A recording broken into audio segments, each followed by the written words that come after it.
আফগানিস্তানের সঙ্গে টানাপোড়েনের বিষয়ে কঠোর সতর্কবার্তা দিয়েছেন পাকিস্তানের সেনাপ্রধান আসিম মুনির। বলেছেন, সার্বভৌমত্ব রক্ষায় পাকিস্তান আপোস করবে না। এদিকে মে মাসে ভারতের সঙ্গে 4 দিনের সংঘাতে ইসলামাবাদ উপযুক্ত জবাব দিয়েছে বলে দাবি করেছেন তিনি।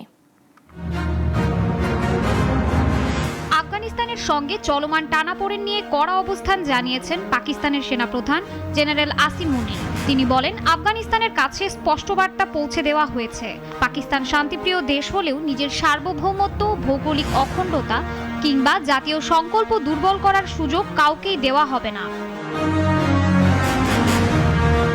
সম্প্রতি সীমান্ত উত্তেজনা বৃদ্ধি পাওয়ায় দুই দেশের সম্পর্ক আরও জটিল হয়ে উঠেছে। পাকিস্তানের পক্ষ থেকে বলা হচ্ছে, আফগান ভূখণ্ড ব্যবহার করে সন্ত্রাসী তৎপরতা বাড়ার অভিযোগ এবং সীমান্তে বিভিন্ন অনুপ্রবেশ পরিস্থিতিকে নাজুক করে তুলেছে।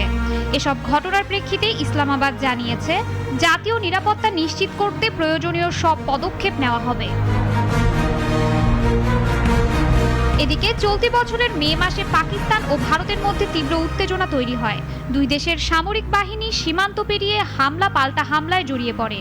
ঘটনাটি দ্রুত আঞ্চলিক অস্থিরতা তৈরি করলেও পাকিস্তানের দাবি, সেনাপ্রধান আসিম মুনিরের নেতৃত্বে মাত্র 4 দিনের ওই সংঘাতে ভারতকে উপযুক্ত জবাব দেওয়া হয়েছে।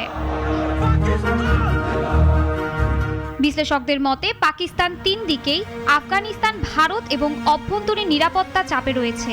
তাই সেনাবাহিনীর শীর্ষ নেতৃত্ব বারবার কঠোর ভাষায় বার্তা দিচ্ছে যে দেশটির সার্বভৌমত্বের প্রশ্নে কোনো ছাড় দেওয়া হবে না।